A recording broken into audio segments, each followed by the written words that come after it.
Hello everyone, myself doctor Komal Vasnik और आज हम डिस्कस करने वाले हैं कि ईसीजी को किस तरीके से इंटरप्रिटेशन किया जाता है। तो आइए सबसे पहले देखते हैं ईसीजी ग्राफ। तो एक स्मॉल बॉक्स जो है हम यहाँ पर देख सकते हैं वो 1 mm का होता है और एक बिग बॉक्स 5 mm का होता है। तो 1 mm एक स्मॉल बॉक्स को निकलने के लिए 0.04 सेकंड लगते हैं और एक बिग बॉक्स जो कि 5 mm होता है उसको 0.2 सेकंड लगते हैं। 1 कार्डियक साइकिल को कंप्लीट होने के लिए 0.8 टोटल सेकंड लगते हैं। 1 कार्डियक साइकिल मतलब क्या, पूरा एक ईसीजी निकलने के लिए 0.8 सेकंड लगता है। नेक्स्ट है कंपोनेंट्स ऑफ ईसीजी कॉम्प्लेक्स। तो इसमें हम लोग देख सकते हैं P wave, Q, R, S, T, U, इस तरीके से वेव हमें वहाँ पे कंपोनेंट्स मिलते हैं। उसमें पी आर इंटरवल होता है, क्यू आर एस कॉम्प्लेक्स मिलता है, एस टी सेगमेंट, एस से बिगिनिंग तो टी तक, that is S T segment, T wave and you. Next हम देखते हैं, हम लोग अभी डायरेक्टली जाएंगे नॉर्मल साइनस रिदम में। तो ये यहाँ पे हम लोग देख सकते हैं, ये जो है ये नॉर्मल साइनस रिदम है। यहाँ पर पूरा जो PQRS जो वेव है वो एकदम नॉर्मल है। तो साइनस रिदम देखने के लिए हम लोग जब भी नॉर्मल RR इंटरवल जब भी नॉर्मल रहेगा तो हम उसको नॉर्मल साइनस रिदम बोलते हैं। तो नॉर्मल साइनस रिदम जो है वो 60 to 100 होता है। अगर बिलो 60 है तो हम उसको ब्रैडीकार्डिया बोलते हैं और अबाव 100 है तो उसको टैकीकार्डिया बोलते हैं। तो यहाँ पे कैसे हार्ट रेट कैलकुलेट कर सकते हैं इसके बारे में मैं बताऊंगी। तो यहाँ पर हम लोग देख सकते हैं कि आर वेव है, आर, ये दोनों में जो डिस्टेंस हमें दिख रहा है 3 बॉक्सेस, अगर यहाँ पर ज़्यादा क्लियर है तो हम लोग देख सकते हैं कि आर वेव दोनों के बीच में 3 बॉक्सेस है। तो हमें हमेशा 300 डिवाइडेड बाय जो RR इंटरवल के बीच में जो बिग बॉक्सेस है उसको लेकर डिवाइड करना है। तो यहाँ पे 300 डिवाइडेड बाय हम 3 करेंगे तो 100 आ रहा है। तो इसका मतलब ये है कि 100 हार्ट रेट है। फॉर एग्जांपल अगर इसकी जगह पे 5 RR इंटरवल के बीच में 5 बॉक्सेस है तो हम तो कितना हार्ट रेट आएगा, तो 60 हार्ट रेट आएगा। इस तरीके से हम लोग हार्ट रेट कैलकुलेट करते हैं। नेक्स्ट हम लोग देखते हैं, ये रहेगा RR इंटरवल। ये ईसीजी में हम लोग देख सकते हैं कि RR जो है वो इक्वल डिस्टेंस पे है, रेगुलर है। तो ये नॉर्मल कहेंगे इसको, रेगुलर हार्ट रेट है यहाँ पर।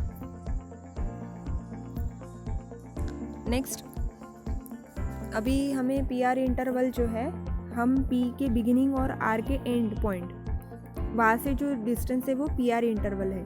तो उसका जो नॉर्मल टाइम उसको लगता है वो 0.12 to 0.20 सेकेंड रहता है। मतलब इन दोनों के बीच में जो डिस्टेंस है वो 3 to 5 स्मॉल बॉक्सेस का होता है।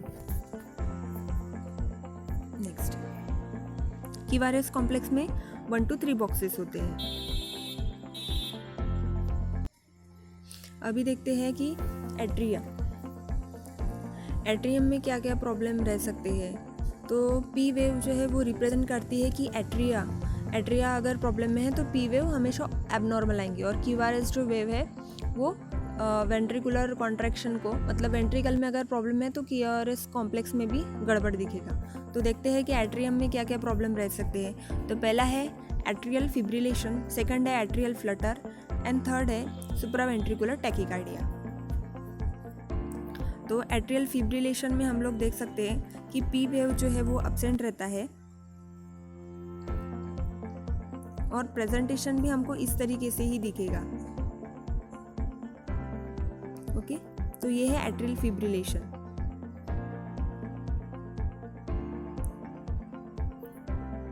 नेक्स्ट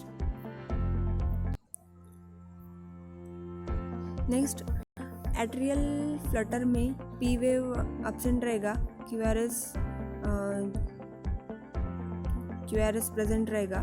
तो सॉ शेप्ड हमें ये ईसीजी में फाइंडिंग्स मिलेंगी। तो इस तरीके से एट्रियल फ्लटर का प्रेजेंट इंटरप्रिटेशन हम लोग कर सकते हैं। नेक्स्ट है वेंट्रिकुलर अरिथमिया। तो वेंट्रिकुलर अरिथमिया में आता है ventricular tachycardia, ventricular fibrillation. Ventricular tachycardia में पी वेव जो है वो एब्सेंट रहेगा और वाइड क्यूआरएस रहेगा। और ये जब भी इस तरीके का ईसीजी का फाइंडिंग्स रहेगा तो ये बहुत ही क्रिटिकल कंडीशन में ही ऐसा हमें फाइंडिंग्स देखने को मिलते हैं वेंट्रिकुलर टैकीकार्डिया। नेक्स्ट देखते हैं वेंट्रिकुलर फिब्रिलेशन। तो यहाँ पे कम्प्लीटली हमको एबनॉर्मल दिखेगा और इस तरीके से हमें ईसीजी में फाइंडिंग्स मिलेंगे। नेक्स्ट देखते हैं राइट बंडल ब्रांच ब्लॉक। और जब भी कंडक्शन डिफेक्ट है तो हमें दो चीज़ें मिलती है, एक तो राइट बंडल ब्रांच ब्लॉक या लेफ्ट बंडल ब्रांच ब्लॉक। तो हमें यहाँ पे मेनली 4 लीड्स को देखना होता है, एक V1, V2, V5, V6। तो V1 और V2 में हमें रैबिट ईयर पैटर्न मिलता है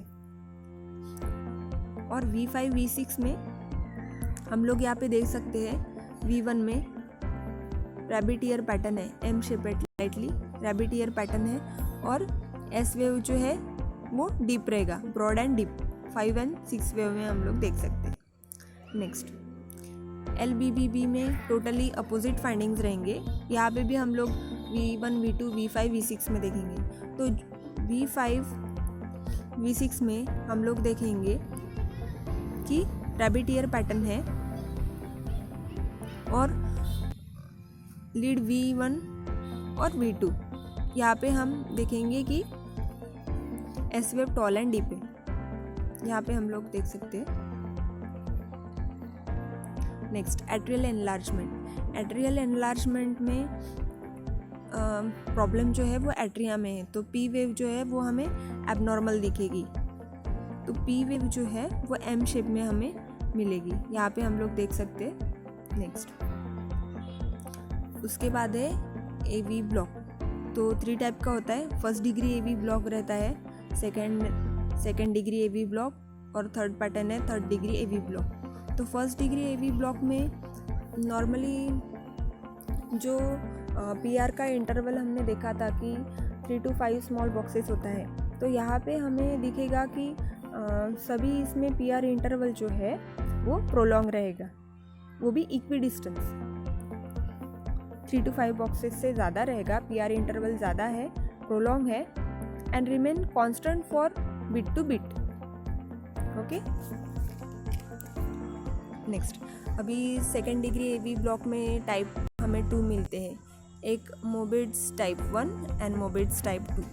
तो अभी मोबिट्स टाइप जो 1 है सेकेंड डिग्री एवी ब्लॉक में, तो यहाँ पे जो there is a progressively length of PR interval. यहाँ पे पीआर इंटरवल जो है हम लोग यहाँ पे देख सकते हैं कि ग्रेजुअली पीआर इंटरवल बढ़ रहा है और फॉलोड बाय ड्रॉप बीट, और यहाँ पे जो बीट है वो भी ड्रॉप हो रहा है। तो इस तरीके से फाइंडिंग्स हमें मिलते हैं Mobitz type 1 of second degree AV block. अभी टाइप 2 में देखते हैं, यहाँ पर क्या है कि PR interval no progressively lengthening of PR interval. यहाँ पे प्रोग्रेसिवली लेंथनिंग नहीं है, पीआर इंटरवल है बड़ा हुआ बट सेम साइज में है और there is a drop in beat, बीच बीच में ड्रॉप बीट हो रही है। क्यूआरएस कॉम्प्लेक्स हमें एब्सेंट दिखेगा। नेक्स्ट है थर्ड डिग्री एवी ब्लॉक। तो यहाँ पे P wave has no relation to QRS complex. यहाँ पे पी और क्यूआरएस का कोई भी रिलेशन नहीं रहेगा। It always has more P wave than QRS complex. यहाँ पे पी वेव जो है वो हमेशा ज़्यादा रहेंगे कंपेयर टू क्यूआरएस वेव।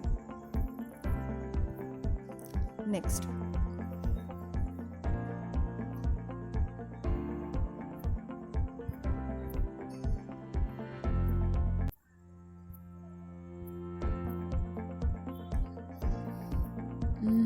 उसके बाद हम लोग देखेंगे कि MI को कैसे ये करना है, कैसे डायग्नोस करना है। तो MI जो है, जब भी ST एलिवेशन हमें मिलेगा, ST एलिवेशन के फाइंडिंग्स मिलते हैं, तो हम लोग उसको नॉर्मली MI ही कंसीडर करते हैं। तो यहाँ पर हम लोग देख सकते हैं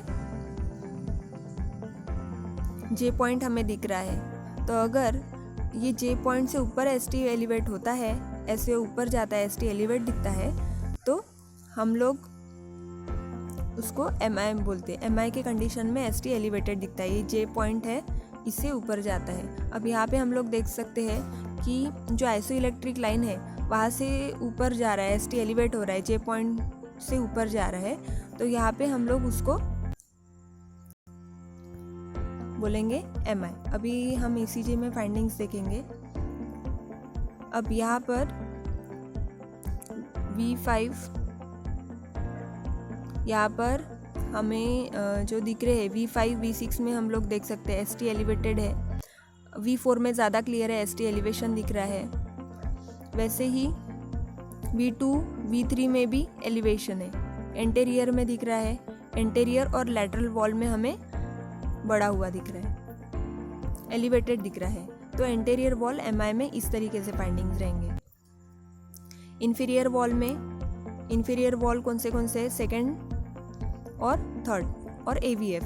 तो यहाँ पे हम लोग देख रहे हैं कि ST elevation in lead 1, 2, 3 and AVF में है। तो ये इंफीरियर वॉल MI में इस तरीके से फाइंडिंग्स रहेंगे। तो अभी आगे बढ़ते हैं।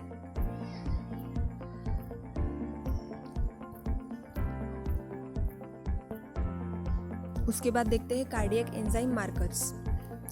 तो कार्डियक एंजाइम मार्कर्स मतलब क्या, कि पेशेंट को MI आया है कि नहीं, उसके लिए हम लोग कुछ इन्वेस्टिगेशंस करते हैं। तो ज़्यादातर जो हम लोग करते हैं वो है ट्रोपाई, और इसका जो इनिशियली जो राइज है वो 2 to 4 आवर्स में हमें ये टेस्ट में दिखना चालू होता है, और ये पीक रहता है 48 आवर्स तक। उसके बाद मायोग्लोबिन जो है वो 1 to 4 आवर्स में रेज्ड होता है, पीक 6 to 7 आवर्स में होता है, और 24 आवर्स में बेसलाइन पे आ जाता है, रिटर्न्स टू नॉर्मल आ जाता है। CK MB जो है वो 2 to 4 आवर्स में रेज्ड आता है, और 24 आवर्स में एकदम पीक लेवल पे रहता है, और 48 to 72 आवर्स में नॉर्मल आ जाता है।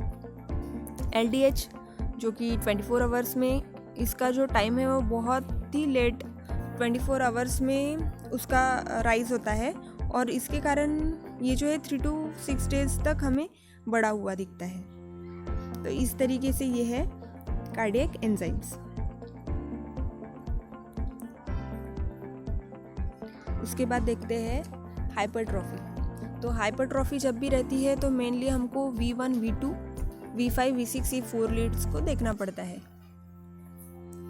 तो अभी देखते हैं राइट वेंट्रिकुलर हाइपरट्रॉफी में क्या क्या रहता है। तो जब भी राइट वेंट्रिकुलर हाइपरट्रॉफी रहेगा तो टॉल R वेव हमें मिलेगा V1, V2 में, और V5, V6 में डीप S वेव मिलेगा। तो पहले हमें देखना है V1, V2 में टॉल दिखेगा।